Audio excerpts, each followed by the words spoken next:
Hello and welcome to the West Yorkshire Football Show. It's our weekly roundup as we check in with all our teams across the region. I'm Stephen Brown, and joining me at the very start of the show is Lewis Sale. Just the two of us, mate. What is going on? Where is everyone? Are they slacking off for bank holiday or something? Mate, what can I say? We don't stop doing it. Absolute troopers, us two. We're machines, mate. We're machines. Says the guy who was off for like the last 2 weeks, but whatever. We'll skip over that. We've got loads coming up. We're going to kick things off with non-league in a moment, but coming up a little bit later on, we're going to be chatting Bradford City with Gareth Walker. That's coming up at around about 8 o'clock. We've got Jason Booker on to discuss everything Leeds United, and rounding off the show, we've got our very own Downsy, Stephen Downs, chatting all things Huddersfield Town. But we're going to kick things off now with something a little bit different. Because we're going to be chatting about Campion, who've had a meteoric rise, you can say, at least, and they're about to play in what is going to be an absolute historic game for them against Blythe in front of the BBC Sport TV cameras on Saturday. And I'm delighted to say, joining us now, we've got the Campion managers on. We've got James Bicknell and Lee Ashford. Thank you very much for joining us, gentlemen. You're welcome. Good evening. How's it going in, guys? All good? Excited? Yeah, all good. It's been a really busy week, as you can imagine. It's already been a bit crazy on social media and trying to get sponsors for the games and things like that. So it's been an exciting time.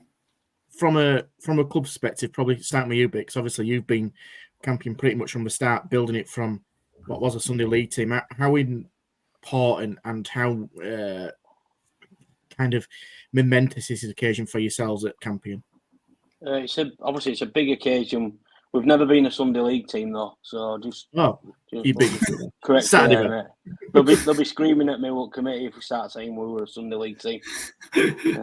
But no, listen, obviously I've been at Campion probably nearly 15 years now, so it's a big week. Obviously, furthest we've been in FA Cup, so won a couple of games, got to this stage, probably a good draw against, obviously, Blythe, who were, loads of history and stuff. So it's, a really good week, So obviously we've got training this week, and Ash is taking care of that whilst I'm away. So yeah, looking forward to it. What is involved at the moment, Bix? Obviously, I know you're not around just at the moment, and probably you can chip in afterwards as well. What are the club having to do to make sure everything's set up and ready for the TV cameras to come down at Scotchman Road? To be fair, there's not sort of that much in regards of the camera stuff. Obviously, they came last Thursday. Checked they come with scaffolder guys, so they're going to put the scaffolding up between dugouts, and then they just tested their equipment. Making sure that they've got a good signal and stuff like that, really, and sort of then give us green light, and then said, you can't announce it till Friday at 2 p.m. or whatever and stuff. So I've just been like bombarding businesses who I know and stuff like that to get boards and doing deals and stuff, just to try to market it as much as we can for for club. Really, we've sold I think probably 27 new sponsor boards. We've got a match sponsor as well, TIB Accountancy. They're sponsoring game as well. So we've marketing wise, we've done really, really well. In terms of getting the lads ready on the pitch, then Lee, obviously no pressure on you, mate. You're the one that's in charge, so to speak, this week, getting it ready. And I'm guessing you two got to be careful what you say on camera as well, with that camera being close to you. But how are the lads? I'm guessing they're really excited for this one. It is. It's great. I mean, the good thing about me and Bix, I've always said it. I think it's my 16th year as a non-league manager or part of a management team, and I'd never go back into doing it by myself. I don't know how managers do it. Me and James work it well between us, and I think this is the first time James has been away for a few weeks during the week, and that just means that I pick up training. We've got a great coach in Ronnie Reason who does a lot of the coaching for us. So we'll speak to Ronnie. We'll do some analysis on Blythe and then work out how we're going to play. But that's I've always said it, and I'm not just saying that because James on the call and listening, but we do work really well together. Very rarely have arguments, and we work it well between us. So he's away scouting Real Madrid and Barcelona, trying to pick up some new players for next season. But we'll go into training this week. Like I say, we'll look at how we're going to play. The lads are really excited. We were also conscious that we had a league game on Saturday, and the build up to that league game were about the FA Cup. So we explained to the lads that the league game were a priority to take, get the 3 points in that were the important one before we even thought about this week. And that's what we did. We got 3 points at Frickley. Didn't play particularly well, but managed to get over the line. And now it's a matter of building towards this week and the crescendo of effort that goes in to get the game ahead on Saturday at 12:30 in front of probably a few thousand people watching on the red button.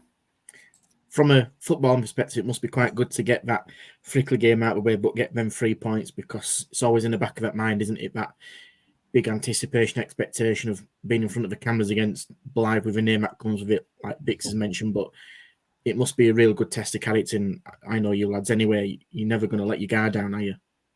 No, I said this to the lads on Saturday. You look at the FA Vars and FA Cup, the teams that generally get runs in them competitions let the league form slip off. And before you know it, you can be a bit far behind the guys in front. So we didn't have the best of starts, losing to Silsden and Golka. But then we've picked up over the last week, and getting the 6 points against Knaresborough and then Frickley on Saturday were important. The cup games is an additional bonus in between. I mean, I think nobody's under any illusion. The FA Cup's all about revenue and a bit of kudos for the club. Whereas the FA Vars, there's always that thought in the mind you can go all the way to win it. And likewise with your League Cups and County Cups, the FA Cup's an added bonus, and it's great for the players. I always say it's when we finish managing, finish playing, you'll tell people you're involved in the biggest competition potentially in the world, and certainly the one with the most history. So it's great to be involved in it. Whatever round you get to. The fact we've managed to go through a couple of rounds already and get to this first qualifying round, it'd be great to go through a couple more. You never know. There's always a team from this level tends to do well in it. And, I think it was Tadcaster last year, ended up on the BBC, live on the afternoon game. So it's something that the players are aware of, and we've just got to give a good account of ourselves on Saturday against, let's be honest, the team that are going to be favourites going into the game by a long distance. But we feel like we can prepare the team the best we can, and hopefully get a result, or at least give a very good account of ourselves. Spot on. And James, obviously, you'll be brushing shoulders with a former Premier League player, Alberto Solano, as well, and that must be looking at side of you. You wouldn't have expected that 15 years ago, would you, when you started at Campion? No, probably not. But he probably won't expect to come to Campion either. So that'll be a shock for him, I can assure you. But listen, as a club, Campion's come a long way.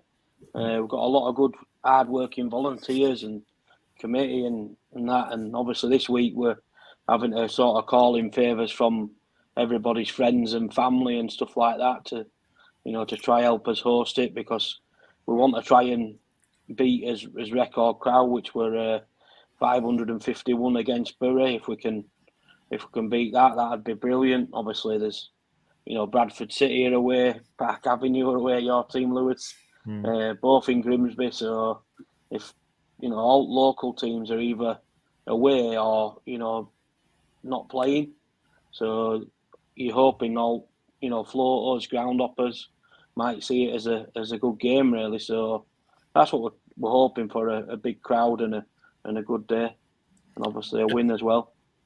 I'm going to say, and obviously you want to present yourself in the best light as well. It's not just making up the numbers, is it? From your perspective, you're there to win the game. Yeah, listen, we obviously, a couple of seasons ago won league, Division 1, which were a massive achievement for us, and then we went on to beat Liversidge in County Cup final. It's what we want to do. We get, if we can emulate that, who knows what you can do. It's it's one of them, innit? If we play well and they don't turn up, we could win it. Obviously, not giving any game plans to any prospective Blythe fans maybe watching and tuning in about this league, but obviously I'm guessing you're going to do a little bit of homework on Blythe, and you've got your strengths that you play to. When it's, like I say, it comes down to that day, doesn't it? I'm sure the players will be well up for it and giving them the best account for themselves. And also for you guys as well, you want to, showcase yourselves as, the top managers at this level. Yeah, one of the sponsors we've got is actually Bradford Bus Depot, so we've borrowed a bus off them to park, so we should be all right. But yeah, it'll be a difficult game. We know that. We're under no illusions, but honestly, the lads are buzzing. Like James says, it'll be a bit of a shock to the system to Blythe to come down to Campion, much as you look how the ground and how much we've developed over, like James says, 15 years with him being there. Me, over the last 5 years, the ground's come on tremendously. With new stands putting up, the changing facilities, the bar area, right down to LED floodlights. It really has come forward, but it won't be what Blythe are accustomed to. They'll definitely play in better grounds, and hopefully that'll be on our side and just something to help in the way that we can set up, just to ruffle a few feathers. But yeah, you've watched us, Lewis. We're not a team that are there to upset anybody. We're welcoming club. We'll welcome the Blythe fans. We'll have a drink with them afterwards. We'll be in the bar afterwards. And we'll welcome everybody down there next Saturday. And like James said, it's all about having a good day and putting the club across in good light. Making sure that anybody who attends or watches on the red button showcase the club and what we're about. We look at the bigger picture. It's his aim to do well in the league this year, and we need sponsors and support to be able to do that and to be able to make Campion a sustainable football club, which is the priority moving forward. When James finish, we don't want Campion to finish. We want them to keep developing throughout and ongoing, and that's got to be one of our main targets as we do that on a season-to-season basis. And I know you're going to stick around, Lee. You're going to try and tag team with me a little bit of an on-league, so that's appreciated. Go on, James. Bix, the floor is yours. Sell it, mate. Saturday, 12:30. Go for it. No, we're just obviously, we're looking for volunteers, sponsors, anybody who wants to get involved in a non-league football club on the up. That's what we're. We're a good club, as you know, Lewis. Like Ash says, we welcome people. It's a good environment. And, any sponsors that want to get involved, like I say, we've got boards for sale, shorts, we've got sponsorship all over. So if anybody does want to get involved, or even wants to just come and, help do any media or anything to do with a non-league football club, we're open to, any help whatsoever. Amazing. Right, Bix, you can go and get me new Jude Bellingham for Campion. I'll let you go, mate. Much appreciated. And like I said, we are blessed to have Bix on. For those that don't know Bix, he very rarely does this. So this is momentous for him to come on. So cheers, James. Have a good night. Cheers, thank you. Thanks, cheers, guys. Thank you. Bye. There we go. Well, we're going to have a look now at the rest of the non-league action. Been quite a lot happening today. Obviously, we're going to start, though, with Halifax, who, it's been a bit of a disappointing start to the season, hasn't it, Lou? Yeah, not winning the last 3 games. Not a bad couple of draws against Gateshead and Dagenham and Redbridge. For me, Gateshead are going to be well up there. Really, really good team. Really like playing the right way. Got some really good signings through the door after Mike Williamson's left. But Halifax just didn't seem to get over the line today either against Solihull. We're down to 10 men. And it's them kind of games. It's a reverse of that playoff fixture that they lost last year. So I think they'll be disappointed not to get anything out of that game. And their next trip away is to Ebbsfleet, who are bottom of the league, 1 point, -9 goal difference. And yeah, they'll want to improve. I mean, Lee, you've probably seen them from afar as well. They've been challenging near the playoffs, but they've just not really got going so far. Yeah, I worked down at Shea for 12 years running community football down there, so I've got a lot of friends still down there at the club, and they have done well over previous years. I know David Bosworth, their chairman, really well, and I'm sure they'll be disappointed with start that they've had. But Halifax will do well. They always will. They've got a great fan base, a great ground, and obviously I'm sure they'll want to improve. Everyone seems to panic early doors. If you don't win your first couple or anything like that, it's bleak and where we're going to go with this season, and it's a long way to go. Seasons tend to be 50, 60 games sometimes, depending if you have good cup runs. We've got to remember we're only 2 or 3 weeks in yet. There's a lot to pan out. Teams are still finding their feet. That's a manager talking right there. Yeah, exactly. That's because we lost first two. That's what I've got to say. I want to say as well, if you watch along, please do like the video, get your comments in as well, and also subscribe to the channel. We really do appreciate that. Dropping down then, Varsity Celtic, Lou, another win today, beating Warrington 2-1. They're up to 6th in the league. It's all looking pretty rosy, isn't it, down at Citadel? Yeah, after a couple of suspect results, they seem to get back on it after an impressive opening day victory. But going to Marine, winning 3-0 there is a really good result. Marine, they've lost quite a few players in pre-season, probably ones they wanted to keep with, I think, obviously the couple that went to Radcliffe and one's come back with Sinclair. But to go there and win 3-0 is a really good victory. And then they just suffered a really late defeat at Scarborough, which is probably a tough one, but shows a lot of character between a team and Clayton Donaldson's men that they've come back today and won in a 90+2 minute. Atkinson with a goal at Warrington Town, and it's a super win because they're probably going to be fighting potentially in and around Marine and Warrington Town. Scarborough maybe just a little bit above them in mid-table, but from Farz's perspective, if they can probably go through this season of maybe losing 2 and then winning 2 and then maybe losing and then winning, I think they'll be relatively happy with that. But they've got a really tough away fixture to Billy Heath Alfreton, and they pose the threats that everybody knows we're doing. But another Lee on Farsley, what are your thoughts on that? Because that seems to be a really good victory after a disappointing midweek loss. Yeah, I think they'll be looking at it, certainly, like you say, Clayton and Danny Ellis and Pav Singh, who've been around the circuit a lot of times. I don't think they can play at home until like 21st of September. So they'll be looking to pick up as many points as they can in these away games until they can get home. So, like you say, if they can pick up a few free points here and there and then win their home games once they can play at home, Farsley will do really well. They've got the experience there. And I stand by that. Again, it's a manager talking, but your experienced managers in and around the circuit always seem to do quite well, and they know they've got a good group of players and people that they know that they can help them out. And Farsley are in that position. They've recruited really well, and I'm sure the guys there will be hoping for a positive season. Yeah, good stuff. A couple of questions coming here, Lou. I don't know if you'll be able to tell Ian the answer he's looking for here. Will Gateshead be stopped from getting promoted again, Lou? I don't know if you're... I know you don't make the decisions, but Lou, can you put us in the loop here?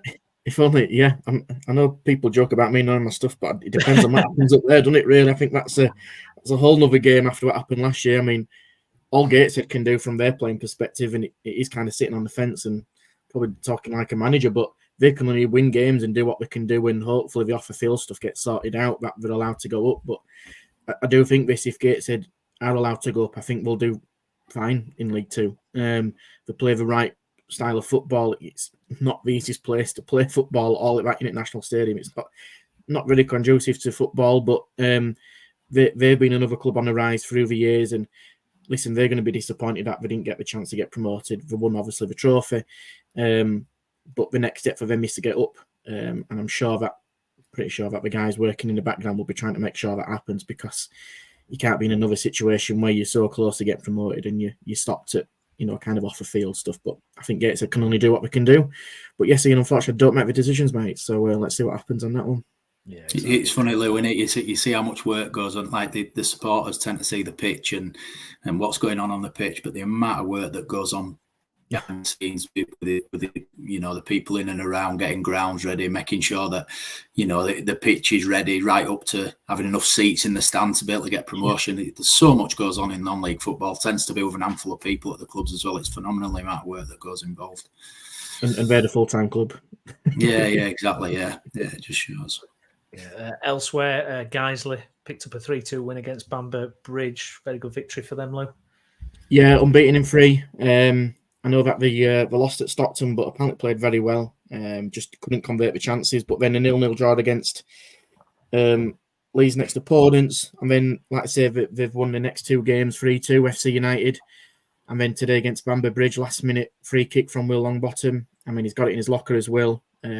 He's been doing it for years. He's been doing it especially down at Horsfall, and he's already scored 1 this season. And he just banged 1 in. I've seen a goal actually on social media just before I've come on. It's a belter, and you know what you're going to get from Will, a really sweet left foot. But that shows the kind of character and the players that they've got down at Nethermore now with Bowers and Bosch. They've got a really strong unit.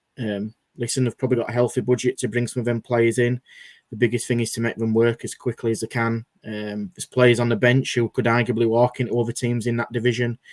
There is a little bit of pressure on them. And I think there's going to be a real test now. Is we're home at Hyde on Saturday, top of the league, 14 points, kind of time with the likes of Macclesfield. So if Guiseley beat Hyde, expectations go a little bit further. But I mean, Bowers and Bosch, don't you leave? It's good to see them back at that club and doing well. Yeah, they're great. Two great guys as well. I mean that league's so competitive, isn't it? The teams that you've mentioned there, there's gonna be 7 or 8 teams that all think they can win title in there. Guiseley will be one of them. But like you say, it'll be tough against Hyde as well. I watched them earlier this season actually, and they're a really good side. So it'll be interesting. Yeah, great league. And Bowser and Daniel do really well there, I'm sure. Yeah, indeed. Dropping down a division, Lou. Sorry, mate. Don't want to ruin your bank holiday, but we've got to talk about it. Liversidge beating Bradford Park Avenue 4-1. What went wrong? When we scored the goal, that's what went wrong. That's what went wrong when we scored the goal. First 10 minutes, we were very good. Played to the game plan, ripped them apart a couple of times, deservedly got on the score sheet 1-0, and it seemed to be one of those situations where you thought, it could potentially go to 3-4. 1-0 up, we had a chance to score a second. The keeper's made a really good save from Dan Francis's header. And then they scored, and then just all fell to pieces. If I'm being as honest as I can be, it was horrific. Everything just didn't work. Liversidge, I watched them a couple of times already this season, and they have a certain style of play, which I know Lee's seen before as well. And they do hit direct and play off of flick-ons and set pieces, and that's what works for them. And at the end of the day, Avenue just gifted them far too much room. You guys know, Brownie, like say Adam Clayton's there now at Liversidge. And when somebody's got the freedom of a part to pick a pass out, he'll pick it out at that level. And we just didn't really at all recover well from that equaliser. If I'm being honest, 4-1 flatters Avenue. It could have easily been 7-8 if it wasn't for Allison's saves. Disappointed after a draw against Brighouse, away to Grimsby Borough on Saturday, but yeah, listen, there's no hiding from the fact that there was boos at half time and at full time. It wasn't a pretty place to be, and there was a lot of despondent people asking for the thoughts of myself and others around there, and it's not good because after quite an optimistic start against North Ferriby, I think some of the players are still good enough at that level, but for whatever reason, it's just seemed to have gone a little bit backwards in the past few games. But listen, I mean, Lee, you've been in non-league enough to know that when stuff gets going and fans are on your back, it's so difficult, isn't it? And you've just got to somehow grind a win out from nothing. But to lose 4-1 against your local rivals like that is hard. Avenue were always going to be tough because when you come down, everyone there's expecting a bounce back up, and football rumours. It sounds like they've got a good budget, which means the super up there challenging. But let's be honest, it's a complete rebuild. There's very few players left from last year, and you'll know better than me, Lewis. But it is a complete rebuild for him, and unfortunately, he's got to get it right quick. Otherwise, that pressure from that Bradford Park Avenue hardcore fans there, it'll be tough for him. And then when you come up against, like you say, a team like Liversidge, Jonathan Rimington's been there 10 years now, I think. He knows what he's doing. He knows how to set up. He's nicest lunatic in football is Rimo. And he'll have got him set up right. And he'll have gone into that game expecting a win. I went to the Bradford Park Avenue Brighouse game last week, and it were exactly the same. Grant Black's been around. I've worked with Grant myself, and he's very good at what he does. He gets his teams really well organised, well drilled, very aggressive. That's how Grant manages, and he's been hugely successful. It was good to work with him for the time that I did. But Avenue just need to find the feet a little bit quickly. At the minute, they don't really have a kind of way of playing, but I'm sure that'll come given time. But they need to do it pretty quickly. Indeed. Elsewhere, Ryan's brought this to our attention as well. Hope the player at Emily today is okay. Injury caused the game to be abandoned. I think on Emily's Twitter feed, I think Brighouse have tweeted out that they hope that everything is okay there. But what else kind of caught your eye from the non-league action from the weekend and today, Lou? Yeah, just to echo that, I mean, Lee knows Kyle really well from his time at Campion, and Kyle's really well known around the local area of football as well. and I believe there was a collision, which resulted in, according obviously to the Twitter feed, I wasn't there, but I've heard stuff already come through to me receiving serious medical attention. So I really hope Kyle recovers well from that, because for anything to happen like that to a player, which we all know really well, he's kind of worrying. So hopefully he comes out of that and does and recovers really well. In terms of others around the Northern Premier League East, so like I said, Brighouse, obviously another situation there today. Emily, real good results before today against Belper and Consett, which sees them, kind of catapult right towards the top end of the division. Garforth called this right at the beginning, dark horses. You've really got to watch out for this lot. Paul Marshall, been in and around the non-league scene for years. Not much change, but they've just got the momentum. Beat Heaton, Stannington, drew against Ponty and beat Carlton today, which is a big result. So I think Garforth are really one to keep an eye on. And like Campion have got hopefully a bit of a money spinner with crowds coming in with Bury in the FA Cup at home on Saturday, so they'll be hoping to get maybe 800, 900, potentially even more. So I mean, kind of working through Ossett, have struggled, losing to Newton Aycliffe and Ponty recently, and then kind of moving on through the leagues. Obviously, we touched on Campion with Lee beating Frickley and Knaresborough. Eccles, unfortunately, out of both competitions after being in them, but losing 2 games on the bounce in the Vars and the FA Cup to Mossley and Chadderton. In kind of a Vars, it wasn't really successful one for all the teams in and around that division. Golka lost, Horbury lost, Ilkley and Fackley lost as well. But Wakey kind of standing and flying a flag at the moment, beating 1874. Northwich 2-0 in the league, in the Northern Counties East League. Albion drew 2-2 with Hallam. Hallam, one of the favourites, so it's not a bad result for Albion after a bit of a shaky start. And then South Leeds thrashing Shelley 5-0. But just before we kind of move on to the rest of our chat now with Bradford City and the EFL, it's Steeton have gone 5 unbeaten. Roy Mason, after 600 games, was in a real struggle, but now gone 5 unbeaten, beaten Thornton Cleverleys 1-0. I mean, Lee, you'll know Roy, won't you, from your time in and around West Riding as well. It's good to see that kind of have just got back to winning ways and getting unbeaten, because it was, I mean, Roy's not one who wants to suffer defeat, does he? No, it's funny, some of the names you've mentioned there, it makes me feel really old. Roy's been about years. Paul Marshall once tried to sign me when he was a goal manager. I was playing then, shows how long he's been around. But yeah, it just shows me, like, non-league footballs, it's got some really good guys in it, some really guys that put the heart and soul into the clubs, and we all stick together, even Danny Forrest, Lee Elam, Eki, your local guys. It's good. We're all in it together. We all enjoy it, and we all wish each other all the best until we come up against each other. That's the way it is. And I know Roy's got a little bit of a better budget this year, which is good for him, so he can move Steeton that step ahead that he wants to do. And it shows he's invested it well, and they've got off to a great start. And I'm sure he's enjoying being at the top end of the table rather than being in the middle and around where it's difficult to compete with some of the better paying clubs. But Steeton have done really well over the years, and Roy will do really well this season, I'm sure. And like I say, before we show, it's a really close-knit group between everyone. Like I say, we all know each other, don't we, in around that non-league scene in West Yorkshire, and somehow you always bump into each other every 2 or 3 weeks, don't you? But it's kind of that non-league scene that just seems to be thriving at our region, doesn't it?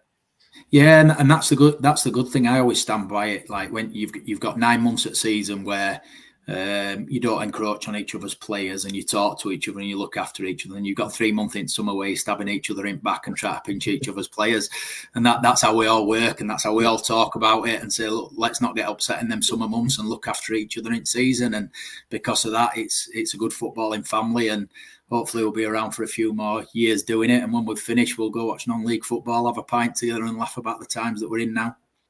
Yeah, I'm kind of weird. When I saw Ryan Tolson smash me from 20 yards a day, Lee, that was exactly the same as me. I had to give him a nugget at the end of the game, and I'm like, you're never doing that, get lost now. So, yeah, kind of 100% with you. No, thanks, Lee. Much appreciated. All the best for Saturday. We'll be keeping an eye. We'll keep promoting it for you. And hopefully Campion can keep, do what Blythe do in Giantkill. Yeah, hopefully. Look forward to it. And thanks for having us on, guys. It's appreciated. Cheers, mate. Yeah, good luck. Cheers, Lee. Take care, mate. Bye-bye. There we go. Yeah, good luck to Campion indeed. Okay, well, some of the boys have now arrived. Let's get them on. We've got Mr. Jason Booker. How are we doing, my friend? Very well, mate. I'm absolutely buzzing for Campion on Saturday. I can't lie. What a moment. It's a shame I didn't get to have a quick chat with Lee, but yeah, they must be absolutely buzzing for this week. Just getting into training, they'll be all messaging each other just in build up to the game. It's just gonna be class, isn't it? And I was saying to Chris on the quick stream that we did reviewing the Leeds game the other day, they just getting that place set up for TV, it's just going to be carnage. It's just going to be carnage. So yeah, look, buzzing for it, mate. And yeah, thank you. I was speaking to some of the guys there at Avenue today, and they've got to open at certain times to allow them in to come in, and I'm like, oh wow, like that's just, it's a whole different world in these. Listen, we all know it. We're all volunteers at somewhere, aren't we, and doing bits and bobs, but wow, for them having to get them down. And listen, it's crazy as it sounds, there's only 2 divisions between them. Yeah. How crazy it is. So there's a possibility it can happen. I mean, we've definitely seen bigger giant killings. So, yeah, absolutely. I hope to pull it off, mate. Hope to pull it off. Yeah, match review after the game, do you think? Live stream? Yeah, well, watching that and then straight to Leeds, watching that, so we could review them both. Sounds good to me. And Mr. Gareth Walker joining us now to chat all things Bradford City. How are we doing, my friend? I'm glad Jason's buzzing because I'm absolutely cooked today. I'm so tired. I feel like I'm going to fall asleep any minute. So let's get we appreciate you. We appreciate you coming on, mate. We won't keep you very long, but we are going to talk all things Bradford City. Before we do, though, please do like the video, subscribe to the channel, get your comments in as well. We're up to 1,500 subscribers on YouTube, so we'd like to get that to 2,000 if possible, please. So if you can hit that subscribe button, that would be much appreciated. Gaz, Bradford City, it's another win. And it could have been trickier than we thought. Obviously, Bradford City's record against newly promoted teams, in this case it was Bromley, has been a bit hit and miss, mostly miss. But it looked as if Bradford City made light work of it. Yeah, record against newly promoted teams isn't great. Record at home isn't actually that good, really, against anybody over the last few years. And we really struggled, particularly against teams who come and sit in a low block and waste time and just generally really make it difficult for us. And I was expecting similar on Saturday, coupled with the fact that obviously Bromley had a good start to the season as well. So it was a game that I wasn't sort of sure how it'd go, if you know what I mean. A little bit nervous about it, but the way the game started was probably as I'd expected. Bromley were 10 men behind the ball, sitting very deep, and then we got a corner. It's a brilliant header from the corner from Aidan Baldwin. It's going in the top corner, and the defender on the line sticks his hand up and stops it going in. And it's a straight red card, and it's a penalty to City. And from that point onwards, it really, really obviously helped us because they're down to 10 men and they have to come out and they have to play if they want to get anything from the game. Smallwood obviously stuck the penalty away. A little bit surprising that Richie Smallwood is now seems to be our first choice penalty taker. People were shocked at that, especially given that he missed one at Grimsby in the Cup 10 days ago. And Andy Cook has been our regular penalty taker since he'd been at the club, really. But Cookie did miss a couple last season, so his record wasn't as good as it had been previously. Still, it was disappointing when it became evident that Richie Small was taking the penalty, that some City fans started to boo before he's even taken the penalty. I mean, what are they doing? Like, how is that constructive? It became obvious, like I say, he had the ball, he was going to take the penalty. It was obvious he was going to take it. The booing kind of stopped when Callum Kavanagh got the ball off Smallwood, as though they thought that Callum Kavanagh might be taking it. And it came out, Callum Kavanagh was just holding onto the ball while everything got sort of sorted out because Bromley were in the referee's face. And, you know, like they do when complaining about the decision. But yes, Smallwood took it and stuck it away. And Smallwood, to be fair to the fella, had a really, really good game on Saturday. He's carried on where he left off at the end of last season. I thought his form improved dramatically towards the end of last season when he was allowed to just sort of be the sitter and be the defensive midfielder that he's been throughout his whole career and let the 2-8s go and play. And we've carried on with that this season. And Smallwood's been really good. So all credit to the fella, and people. The fact that people were booing him because they knew he was going to take the penalty were just disgusting, really. Why would they do that? Why, guys? What is all that about? This is it. Like, we were just like, why would you do that? We spoke about it last week, didn't we? We spoke about it last week, guys. Like, a strange, odd fan base. I mean, we all have them, don't we, from time to time? I really like Bradford. You know my feelings on City, but that is, I mean, you're just asking to lose, aren't you? You are genuinely actually try. It can do nothing but be negative. Can you imagine what the reaction would have been if he'd missed that penalty? Yeah. It would just, do you know what I mean? It's like, what are you? There's just no sense to it at all. Like I said, you're right. We have a strange fan base. We like to whinge at just about anything, and there were people starting to complain last week. After the draw with Salford, and the bottom line is, lads, that if barring a referee in a absolutely horrific linesman call at home to Salford, we'd be top of League Two and the only team to win 3 out of 3. And you've got City fans whinging. And there were City fans whinging coming when I was listening to the phone in coming home after Saturday. The City fans whinging, we only won because we're playing against 10 men. That wasn't good enough. Blah, blah, blah, blah, blah. And it does my head in. And like I said last week, I like a whinge as much as anybody, but when you're 4 games into the season and you've not lost yet, what are you whinging about? Be interesting for booing if you went up and Smallwood's lifting the trophy. That'd be interesting for booing then. And like I say, I've criticised Smallwood. I have on here Morecambe away game last year. Thought it was pathetic, his performance, to be honest. But towards the end of last season, in that good run we had and the way he started this season, he's been playing really, really well. And I've been vocal on Twitter. I've said that I think he'd get a lot more credit from City fans if he wasn't taking set pieces. His set pieces aren't great. I'm not talking about penalties. I'm talking about free kicks and corners because he's taken them since he came into the club and they're not great. And City fans would rather other people be taking him. But I think if you take away his set pieces and his corners and you look at his general performance as a defensive midfielder since the end of last season and this season, he's been very, very good. And to me, he's the most important player we have in the squad at the moment because he's captain and we've got no cover for him whatsoever. If you take Richie Smallwood out of that team with no defensive midfielder ready to come in, you'll see how bad we could be. Yeah, indeed. I will just say, though, I will boo if Patrick Bamford steps up to take a penalty again for Leeds. The crazy thing, Brian, right? When Gaz mentioned that's what came to my mind. Yeah. Even Ellen Road is still up supporting Patrick Bamford as bad as he can be in front of goal sometimes, and the amount of penalties that he's missed. I think his conversion is something like 50% from the spot. There'd still be do Patrick Bamford from Ellen Road if we were going to step up and take a penalty, and that's how on the back of how bad he has actually been, and like a lot of fan base online have got it in for Pat, but he'd still get the support if he was stepping up to take that penalty. And that is such a bizarre mindset. But we shouldn't even be having a conversation about whether somebody stepping up to take a penalty for your own team to score and possibly even get booed on that. How ridiculous does that actually sound when we put it? Nuts. Honestly, it baffles me why people think by booing him before he's stepping up to a penalty is a good thing to do. Is this, Gaz? Has it always been kind of like this, or is this because you've been in League Two for so many seasons now, and there's kind of a that instinct is to kind of go to the negative, and it's like even when things are doing well, people are like, I don't believe this. There's got to be something that I can have a whinge about. It's difficult to say, really, lads. I would say yes, probably since we've been in League Two.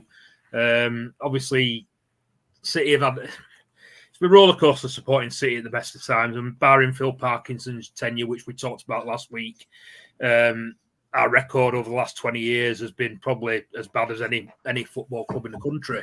But since the German takeover and obviously what went on with Edin and Steffen's ownership, I would say in League Two things have been, people whinge louder than they probably would have done previously, and I think they just expect more. But what more can you do when you join top of the league and really you should be sitting there proud as the only team that are top of the league? Like I say, we've all seen that replay from the Salford game, and it was just an absolute mile over the line. So, do you know what I mean? The game itself, like I said, from that point onwards, when we scored the pen after 10 minutes and they're down to 10 men, it really played into our hands. And I thought we played really well first half. They deserved to be 2 up, could have been more up. And then the second half, yes, Bromley had a spell when they made a couple of substitutions, and credit to them, they came and they had a go. They put an absolute unit on up front. I can't remember how long into the game it was, near the end. And they had a 15-minute spell, I'd say, where they looked a threat. We sort of nipped that in the bud by scoring a goal a little bit against the run of play to go 3-0 up, and then they got a consolation near the end. But at the end of the day, like I said, there are little things that you can be concerned about or not 100% happy about. But when you're winning games and you're not sort of on a 3, 4, 5 match losing run, I really don't know what you're whinging about. Yeah, indeed. Graham Alexander, he said he thinks this group has got the bit between its teeth. I mean, the signs look promising. I mean, how do you think of kind of Alexander, how he's doing going into this new season? And do you think he's right? Do you think this group has got the bit between its teeth from what you've seen?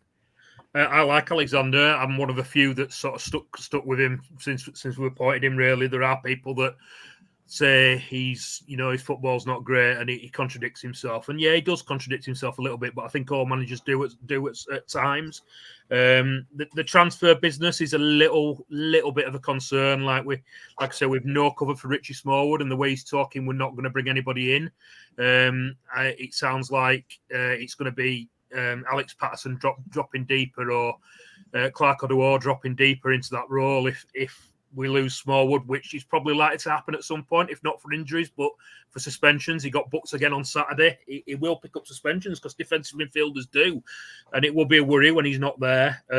We've let Sam Stubbs go out on loan to Cheltenham, which is a little bit of a surprise and not in a way, because I think fans rate him, but Alexander doesn't really seem to. The talk is that we will be bringing in another central defender to replace him, before the deadline at the weekend. That looks like the only business that we'll do inwards wise. Still no place for Alex Gilead in the squad. Not made a match day squad as yet. It'd be interesting to see what happens with him, because I think he's been told he can go, but he doesn't really want to go if he can help it. And the fans and players, I think he's a popular amongst both fans and his fellow players. So, it's a bit disappointing, but if he's not, I think he's been told basically he's not going to play. My opinion of it is that you might have been more willing. Well, he wouldn't be the first name that you'd let go, but when you've not had offers for possibly other players, your Kevin McDonald's, then you may be looking at players who you can get offers for, and there is interest in him. And then obviously I saw the comment before, Jake Young. Alexander revealed after the game that we have accepted an offer for Jake Young. It's from a League Two club, and although the name wasn't revealed by Alexander, it broke in the news yesterday that is believed to be Fleetwood Town. Now, some City fans will be disappointed and say, well, we don't want him to go if he's not going to League One. But at the end of the day, he doesn't appear to be very high up in the pecking order at City at the moment. His form for City has never been consistent, and barring that run that he had at Swindon Town, his form over his career isn't prolific. So he could go to Fleetwood and do really well, but he could equally go there and not do particularly well, like he did at Barrow on loan and like he has for us. So it remains to be seen if that deal goes through. I believe it's in the hands of Jake Young and whether he wants to make the move or not. I suppose there could always be other clubs that would come in for him, but I expect him to be gone by the weekend as well, one way or another. Yeah, indeed. Grimsby up next. Gaz, how do you see that one going? It's worrying, isn't it, with City, when you think you should win a game, then you don't tend to win a game. I mean, we played Grimsby in the League Cup 10 days ago. I thought that we'd win that game. We made a few changes to the starting 11. I believe Grimsby did too. We were the better side and probably should have won, but drew 1-1 and went out on penalties after a mammoth penalty shootout with some really good penalties from both sides. I believe if we play our best 11 and we play anywhere near to the level that we've played in the 3 league games so far this season, we should win that game. Grimsby were mightily unlucky to get beat so heavily, or as heavily as they did against Notts County at the weekend. They lost 4-1, but a couple of those goals were really, really poor refereeing decisions. One was just a blatant handball. So I felt a bit sorry for Grimsby, but we should beat them if we play as well as we have done so far this season, Brownie. And the thing with City, as I keep saying, is consistency. We tend to go on winning run, losing run, winning run, losing run, and it's about keeping the winning runs or undefeated runs going for longer than we did last season. I think it's 11 games now, stretching back into last season, that we're unbeaten. So we're on a hell of a run, really. And the longer we can keep that going, the better stead we'll be in to force a promotion challenge this season. Perfect. Gaz, well, really appreciate you coming on after a long trip and everything. So thanks a lot, mate. And we will speak to you next week. Cheers.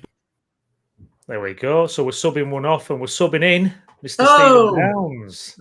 Our Huddersfield All right. Town correspondent. Good evening, Steve. But we're not going to start with you. We are going to start with Leeds United. Just before we get into it, please do like the video, subscribe to the channel, get your comments in as well. It's all kicking off on the transfer front, isn't it, Jason? We've got to start with some bit of breaking news, kind of ish, that Leeds have actually put a bid in for Gus Hamer worth 13 million this evening. It's been rejected by Sheffield United, and it doesn't appear that we're going to bid for him again, I don't think. But a bit of a wild one, that, isn't it? I mean, that's come out of nowhere, hasn't it? When I saw that, I thought, oh, imagine if only. Mate, this week's going to be carnage. We've said it so many times, and I mean, I can't believe it's been so quiet today, really, on the whole, up until this news. Maybe it's because it's the bank holiday, I'm not sure. But it just feels like it's a boiling point. It feels like it's simmering. We're now on Monday going into Tuesday. It's been pretty much nailed on since Friday that we've signed Manor Solomon, and that's not happened as of yet. Yeah. You're meant to have a medical on Saturday, and then it turns out, by the sounds of it, that we're trying to renegotiate some of the finances that are involved because we agreed to pay his full wages, which is 60 grand a week at championship level. That's massive. So God knows what's happening with that. Then we've got these flights coming in from all over the place into Leeds Bradford Airport on private jets. And I mean, you know what Leeds fans are like, they're all over it. Then the Gus Hamer news drops tonight. I mean, what a signing that would be.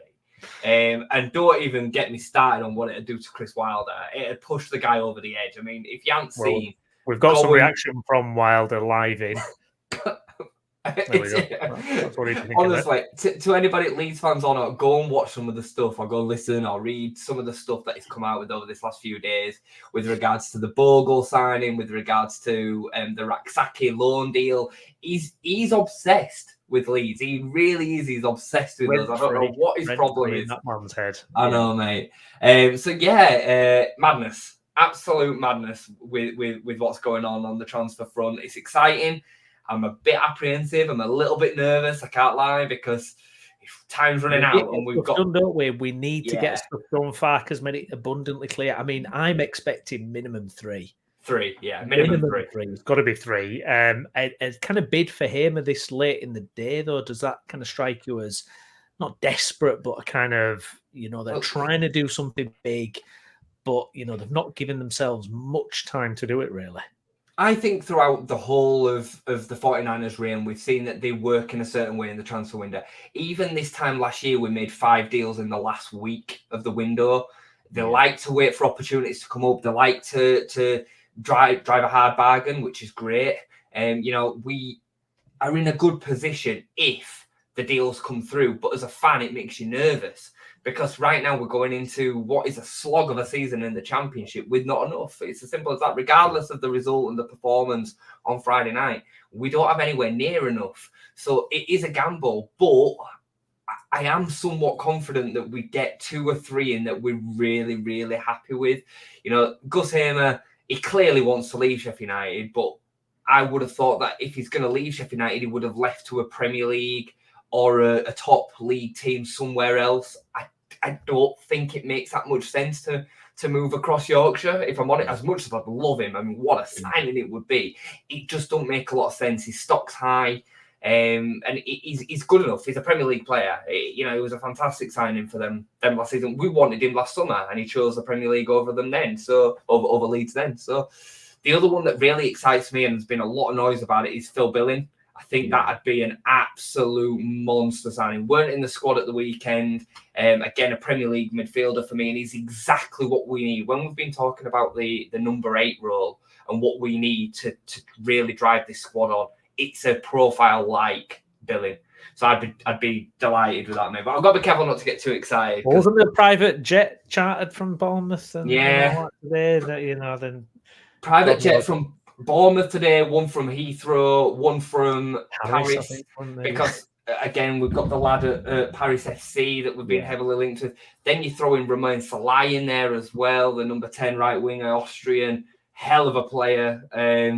We just need to see a couple of them. We've even had the Max Aarons rumours pop back up over this last couple of days. Again, we need a fullback, ideally one that can play either side, which Aarons can do. So, yeah, carnage, mate. On the transfer, I wish I had more to give you in terms of actually talking about signings. Ramazani, obviously, we can talk about. Well, what a difference a week makes, Jason, because I was away last week. I had intermittent Wi-Fi, and it seemed like every time I did get connected, it was like further bad news. So I've not had any Wi-Fi, turned it on, and I saw the Brighton tweet, obviously the infamous tweet with Rutter, and I was just like, oh my God, like just twisting the knife or what?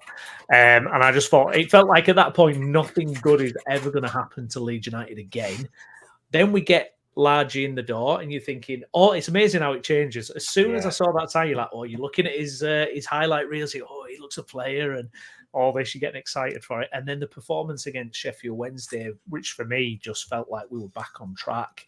Aronson in for Pirro. If you want to see an in-depth review, Jason and Chris have got one on the channel. Go check that out, Leeds fans, if you want to know what Jason's full take on that was. And suddenly, now it feels like that optimism has come back. It's remarkable, really. Yeah, I mean, first off, the performance was very good, very controlled, very measured. We dominated 95% of the game. I think we need to remember the Sheffield Wednesday that we expected to see 3 games ago, the one that beat Plymouth 4-0. And sure, they then went and got smacked up by Sunderland. So it's difficult to know exactly where they're at. But a lot of people, including most people on the show, had them down as finishing top 6. So right now, I'm taking it, going to Hillsborough on a Friday night away from home as a really, really good performance and result. We could have won by more, but we controlled the game at arm's length, I thought, after we scored the second goal. And there were a lot of good individual performances that we're really happy with. Pascal, Joe Rodon. I thought Jayden Bogle after the first 10 minutes was excellent, especially going forward. Dan James, Brendan Aronson, Gruev, Ampadu, literally the whole team, really, I'm listing there. There were I thought Firpo had a dodgy game, gave the ball away too much. Joseph, I thought, had a difficult first half, even though he ended up getting the man of the match. I actually gave my thoughts on him the other day. I didn't think he was man of the match. I thought it was Nonto or Gruev. I thought he could have given it to either of the centre-backs before him, but I still thought he grew into the game, ran the channels extremely well, struggled against Iorfa in the first goal, didn't he? If he'd have just got that goal, he just needs that goal, doesn't he? Once he gets it, I feel like there'll just be a hatful to come. It feels like it looks like he's trying too hard to get that first goal at the minute. But I thought we were overall excellent, and Ramazani was obviously in the crowd watching the game. It's got us very excited. He played very well in a struggling team last season in Almeria. Got some good numbers. Was linked with a big January 23 move. This is to Everton. Almeria insisted on a £40 million release clause being activated. Everton went elsewhere, and we've now signed him 18 months later for £9 million. You see, this is where the 49ers recruitment does deserve credit and praise, because that's a proper signing for something that has got genuine resale value. Because unless you're one of the biggest of the top boys, you need players that come in for a resale value, because that's the way that football works. So you're absolutely right, mate. Mad what a few days can do. Yeah, indeed. Now, there was a comment earlier about Pirro potentially leaving the football club as well. I'm not sure. I mean, I don't want to kind of dwell on Pirro too long, because it feels like not kind of worth kind of getting into too much. But I don't see where he fits really at all. And the more kind of players we're bringing in, for me, is just getting further and further down the pecking order, really.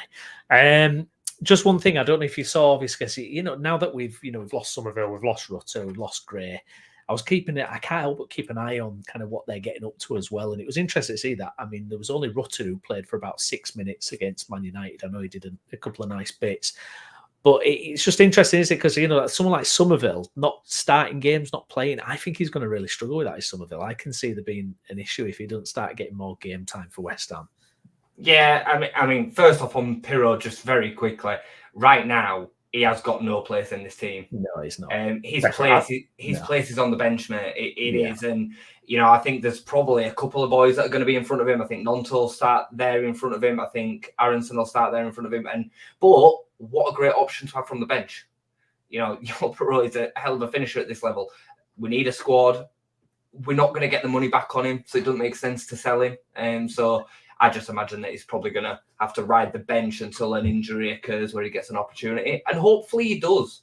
I don't want to wash my hands with him. He's clearly a talented footballer and he's cost us a lot of money. So, but yeah, you know, the lads that I've left, like, I don't take any kind of joy in seeing them on the bench and not getting minutes. I know some Leeds fans are like, oh, look, you traded the playing every week in the Championship for being on the bench in the Premier League and kind of getting some joy out of it. A lot of them did it with Calvin Phillips when he went to Man City. I just don't get it. It makes no sense to me.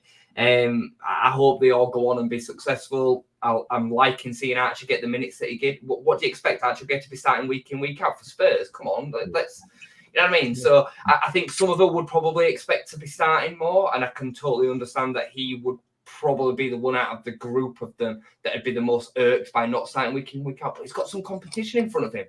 You know, he's fighting with Kudus on that left-hand side, who's a hell of a player. And some of us never done it at the Premier League. No, not really. Outside of a few games in our relegation season. So, you know, you've got to ride the bench, man, and you got to earn your place. Does it help? League. No, I was going to say, getting back to Leeds, does it help that we're seeing Burnley kind of hemorrhage players as well? I know they've linked with the triumphant of players coming in pretty bang average to me, but I mean it's nice to see that as well, isn't it? Them losing players as well, and Scott Parker looking particularly annoyed in press conferences. I would argue that their kind of shed that have gone out is worse than ours. Yeah. You know, they're literally hemorrhaging players right now. Yeah. Apparently, they had 14 unavailable for the weekend's game because of players that said, I don't want to play, I want to leave. And he was only, going to select players that were committed to the cause, which is exactly what he should do, by the way. They're going to lose Mike Trezor now, who was the only just made permanent, I believe. Yeah. He signed on loan last summer, permanent obligation this summer, and now he's leaving. So, it absolutely helps. I made a point to Chris about it because it's happening to Sheffield United as well. They've lost. They're going to lose Abramovich. Gus Amer's likely to go as well. They've had others that have gone.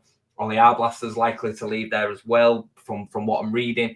And that's almost as important to us as us keeping and signing new players, because this is our direct competition in the league. So it makes a huge difference. And Burnley, obviously, they got battered by Sunderland. Only a 1-0 loss, but you go and have a look at the statistics from that game. They had one shot on target. I think they managed 4 chances over the whole game. Yeah. They were pretty comprehensively beaten. And not many people had Sunderland really fighting it out in the top 6 this season. They're proving a few people wrong themselves, but they've gone and lost Jack Clark.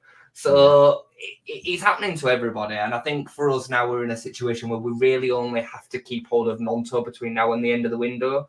And I still don't think anybody's going to pay the money for him. So I think he'll still be here. Do you think that, because obviously there's been a lot written and said about Nonto, particularly his performance against Sheffield Wednesday, and what Danny Roll said about him after saying, he's just a unique player in this league and there's just nothing you can do really to stop him when he's in that kind of form. I mean, how crucial is it to keep Nonto? Are you kind of now looking at it going, we have to keep Nonto? Is that where you're at with it, would you say? I don't think we have to. Because I think we've got a lot of options. Let's just say, for the interest of this conversation, that Manor Solomon comes in. We'll have Solomon, James, Aronson, and I'm missing one. Other than Nonto, I'm missing one. Ramazani. Sorry, Ramazani. Yeah. So we'd have four players. We'd have 4 players for 2 positions, and I do think we would likely, if Nonto went, probably sign somebody on loan to fill the spot. So I'm not desperate. We need to keep. It don't feel like what it felt like a week ago when we lost Rutter. But if Nonto can replicate the performances on Friday night more often, he will be so key. He was excellent. For me, he was my man of the match. I thought coming inside off that left-hand side is so much more dangerous. He was picking up areas in the 10. He was dropping deep like Rutter does and linking play. I thought it was brilliant the other night. Absolutely brilliant. And he certainly didn't look like he was not committed to the cause, let's say. He looked right up for it and looked happy afterwards in the footage that we were seeing. Everything about that performance showed me that he would probably be here. I think there's only Everton that had been mental enough to spend the money needed. And why would you touch that place right now? Nonto could probably swap places with him in 12 months. if hopefully Leeds go up. And in 12 months' time, if he has a great season, just like Cree, he can pick up another move to a better team, better suited, just better established than Everton are right now, like Somerville, like Rutter has. He's easy capable of smashing the Championship for a year and then getting that move rather than needing an Everton. I won't be touching it. Absolutely. I think as well from Nonto's perspective, he could be that go-to person, and he might thrive on that as being that number one person that actually I can take this team up. He seems to be that character that wants to take a little bit of responsibility and want that without sounding disrespectful. I don't want to be, but take that bit of glory. And sometimes you need them kind of players, and it looks like he can step up and do the job for you guys. I think it. Like I say, I don't think he has to leave. But I think he's a person that could really drive you forward for the rest of this season, and you could almost, as crazy as it sounds, build a squad around him and make him feel loved and important. Completely agree, mate. And he can play a couple of positions as well. He's very, very useful for us. He's an Italian international. He's used to being quite a profile and being considered very important. And last season, he was kind of the outcast, really. He was kind of the bit part act. He was struggling to get in ahead of Dan James, because I think Dan James is more naturally comfortable on the right than Nonto is. Somerville obviously was the main man. Rutter was his kind of sidekick, if you like, in terms of performances and ability, and Nonto kind of was the afterthought. So I think you're right. And he has got the capabilities to do that. Exciting to see him. Like I say, if he can replicate Friday's performance, it was unplayable the other day. He was playing with Sheffield Wednesday. Yeah. Just quickly before we move on to Huddersfield Town, Hull City up next. Have drawn their 3 opening games. It's at home. Ellen Road expects. We absolutely have to win, mate. I know that seems crazy to say so early on, but our start's still not been great. But on the back of the Sheffield Wednesday victory, 5 points from the first 3 games doesn't look too bad when you consider that we had West Brom away in that. Portsmouth were a bit of a one-off with the way that the game went and everything else that's been around it. The transfer window will be done by then. Hopefully we'll be super excited because all the new shiny toys will be in the squad or on the bench and we'll all be excited. I would imagine that we would go there and win that game.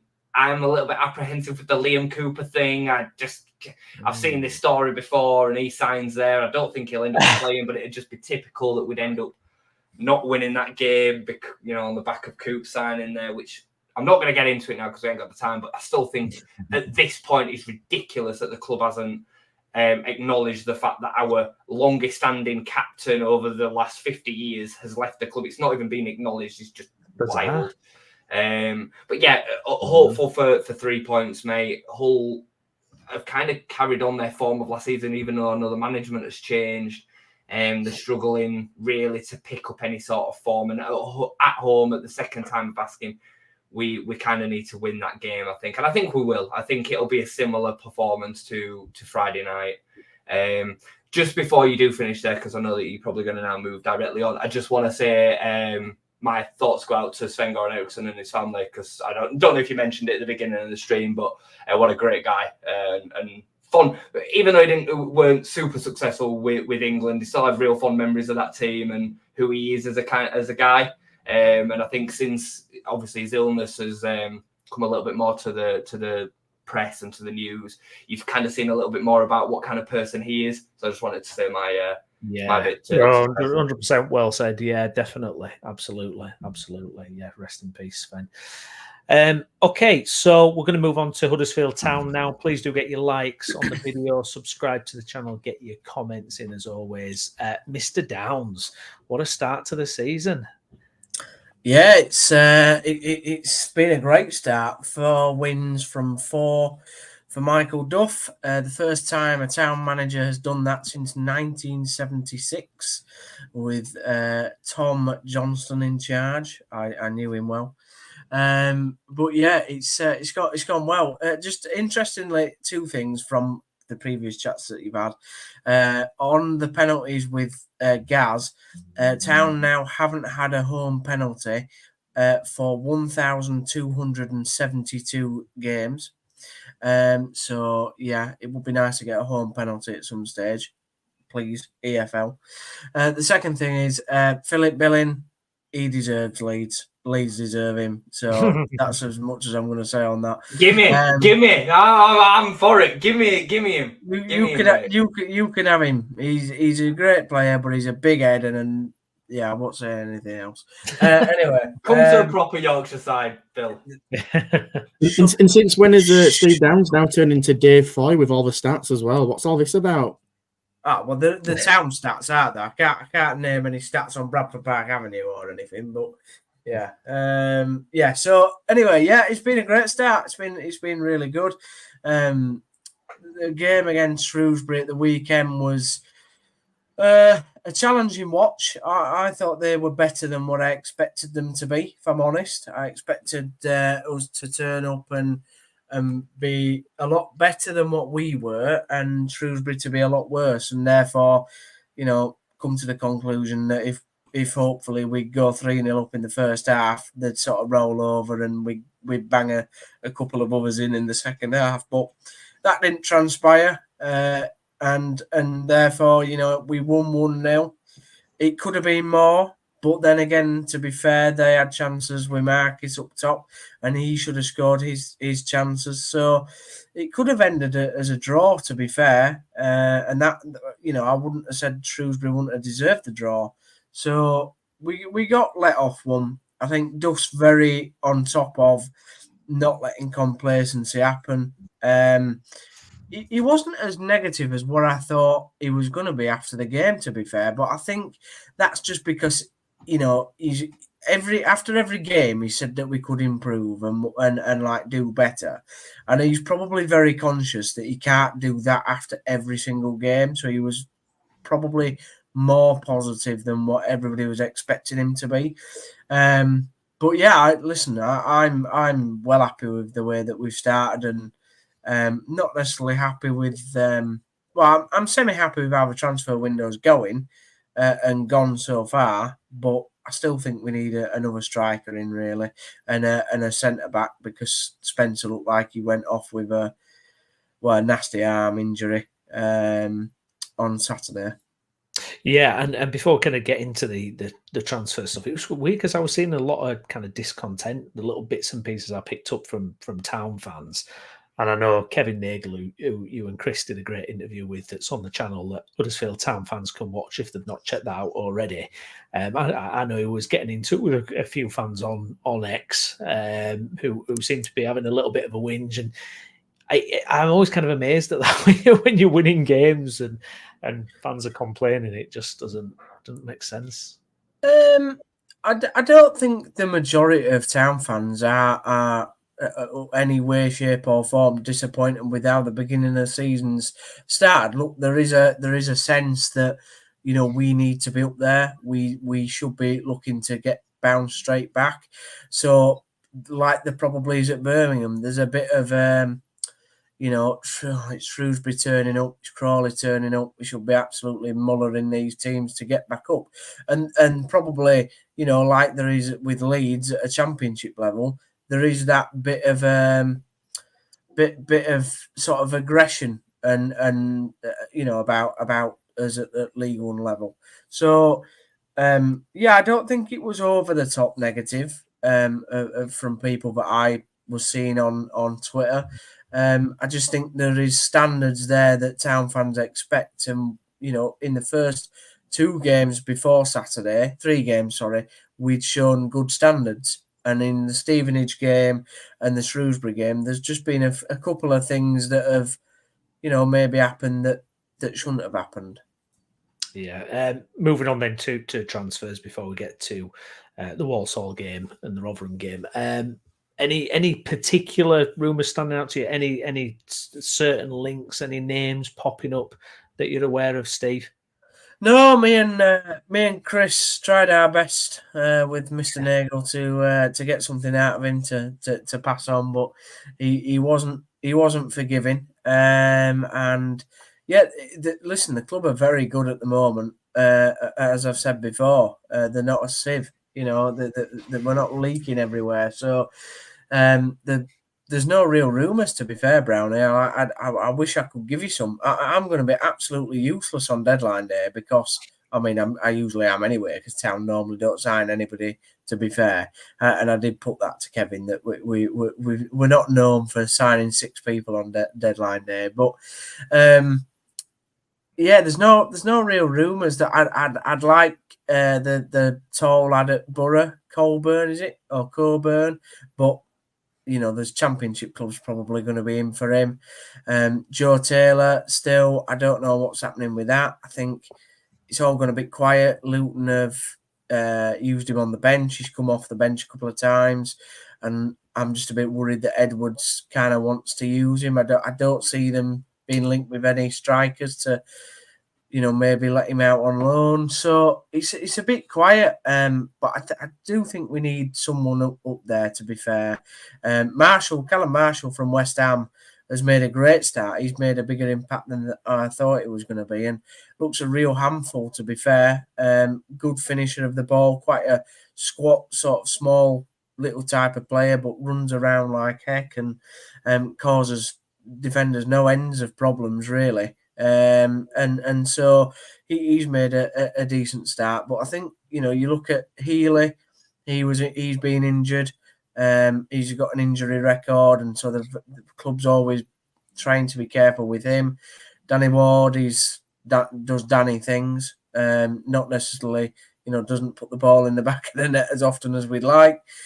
Josh Karoma seemingly has this habit of scoring great goals and then missing from 5 yards, so he's not prolific at any level. But obviously, him and Healy are probably the two to be up top as first choice. But then, like I say, you've got Danny Ward, then you've got Marshall, and then you're looking at, we might as well roll the tea lady out instead of Hudling, because we've not seen him.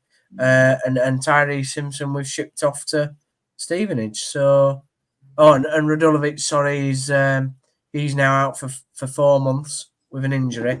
And Kian Harrott we've just not seen. So yeah, it's strikers. I think we need a striker in, and like I said, we definitely need a pacey centre back in, because Hellick's not fast. Tom Lees, bless him, as much as I like him as a player, very honest sort of chap.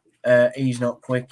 Same with Matty Pearson. They'll tackle and head everything all day, but when it comes to 100-metre sprints, we can't necessarily say that they're Usain Bolts. Yeah, indeed. Walsall in the Cup tomorrow, Steve. Rotherham on Saturday. What do you make of those games? Yeah, well, when the cup draw was made, I was hoping for another home tie. I'm not going to lie. Walsall away is going to be definitely harder than Morecambe at home. Decent team of Walsall, play a very similar system to Duff in a 3-5-2. They're a good team at League 2 level. I think they're hoping to be up there for sure.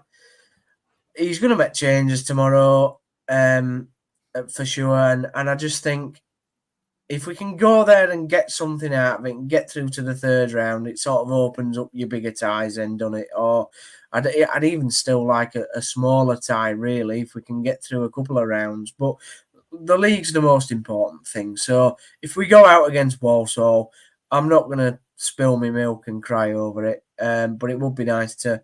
Town don't do cup runs. We haven't done a cup run since 2015, 16, when we did all right in the FA Cup. And Smodrick scoring against Man City at the weekend reminded me very much of a Harry Bunn goal in the FA Cup, and then City went to beat us 5-1. So, that kind of happened. Rotherham at the weekend. Listen, that's our first, apart from Peterborough, it's our first big test against a team that is supposedly going to be up there, but they've started horrifically badly. They lost 2-0 to Wickham. They drew, I think, in the first game, or they lost the first game and drew the second game and lost against Wickham. So they've had a really bad start, and they've signed about 12 players. I did say this about Rotherham though, and everybody kind of poo-pooed me about it. When you sign that many players, it does take time to get things going, and it can either go one way or the other. It can hit it off straight away, and you can just smash it out, smash games out. Or it can go badly, and that's what's happened to Rotherham. Yes, Steve Evans is a good manager. Evans has lost it. He's lost it, mate. He's been going crackers. Evans is a good manager at League One level. Fantastic manager, right? But he's a crackpot, for one. And two, like I said, because of the overinflated squad that they've now got, and they've signed I'm sure they've signed something like 12 players, 13 players. That's a lot to sign. And we've kept a lot of our players, even though we got relegated. So that game will be really interesting at the weekend because you've got a squad that's been together for 2-3 years now in town with a couple of additions and a new manager. And then you've got Rotherham as an old manager, but they've got virtually an all-new squad. So we need to go to Rotherham and win, really. Show us mettle, beat a promotion rival, and move on as quickly as possible. That's what I'd like to see. But the other thing that I would say is we're going to have to play a lot better against Rotherham than what we did against Shrewsbury. Indeed. Good stuff. Well, it's a transfer deadline day on Friday. Are we doing a show, fellas? We are. I'd just like to point out as well that thank you very much to the Shrewsbury fan for coming on the channel, Mark, the other night, and thanks again for the club letting us interview Kevin. To get that sort of access to any owner, any of our football club's owners is amazing, and obviously being a Town fan, it's a great privilege to do that. Absolutely. But yeah, on transfer deadline, is it Friday? Friday. Is it Friday? Right. Well, I'll be coming back from Barnsley, so it could be an interesting night if I get back and I've had a few beers. I am, mate. I mean, me and Chris were talking about it the other day. I think we'll certainly from a Leeds perspective, at least we'll have a dog in the fight, if you like, because I do think we'll be active right up until the end. Yeah. Used a Wagner quote then. I know, that was lovely. Lovely. I think we're going to see a lot of action in general, though, right across football. Whereas in the last two windows that we've covered, it's been pretty dead, and we've been sat there bloody waiting for Sinisterra waiting for Sinisterra and Jadon Anthony to do the long journey down to Bournemouth and up to Leeds. So, yeah, I think it'll be an exciting one to be a part of. So we can get the flight tracker. We can get the flight tracker on, and we can just, Chelsea little live map going on. Yeah, Chelsea will sign another 20 players, and none of them will play. Yeah. So they looked good the other day, though. Yeah, they came out of nowhere, didn't they? It was like 2-2 at one point. They're looking at 6-2. I've got them in my next last man standing fixture for this weekend because they've started a bit like Sunderland, like you were saying, Jay, in the Championship. Like nobody had Sunderland to be in the top 6, and I think they've started really well. They haven't conceded a goal yet. That's how I mean, everybody expected blooming Rooney to get relegated at Plymouth. I think he'll be out of a job by the time end of October comes. Yeah, I agree. Had a bit of a challenge here, Jace. Adam says, when are you guys getting the Leeds owners on the West Yorkshire? We're working on it. I'll try and get somebody from Leeds at some point. It's a little bit more difficult. To be fair, you boys can't. I mean, I've got the gift of the gab. It's difficult, isn't it? I know you've got a big gob, Jay, but access is hard. Truthfully, I try and not mix the Leeds and the thing. You know what I mean? I try with this because, well, truthfully, I don't ever want to be told that I can't do it. So I try. When you say your thing, just to give everybody an impression who haven't watched the show before, Jay's on about his job. So. Yeah, I'm an academy scout for Leeds United, but it's obviously not connected to the first team. But it'd be nice if we could maybe use some of that association at some point. Come on, put an email in. Get your little email out with your Leeds United border on. Yeah. We'll figure it out somehow. Good luck to Campion at the weekend as well. I want to thank James and Lee who came on at the start of the show. If you've not caught that, please do rewind and get that watched as well. Huge game for them at the weekend. Lou, what's your plans for the weekend? Are you watching that then, or what are you doing? I'm just giving up football for a week. I'm having a week off. Can't deal with it. I don't believe you. Well, ironically, there's two Bradford teams going to Grimsby on the same day, so we might be bumping into a few Chicken fans. Well, you might bump into Gaz then. If you go, I might do. That'd be a laugh, wouldn't it? I might just take a detour and go to watch Grimsby Town against Bradford City by pure accident. Why don't Gaz go and watch BPA? And you go watch City, and then That's an idea, isn't it? It's an idea, isn't it? Just daft. It's an idea. My plans. I was going to try and get to Campion. I still might be able to get there. It depends on the plans. With Avenue, with commitments there. But yeah, plenty of action.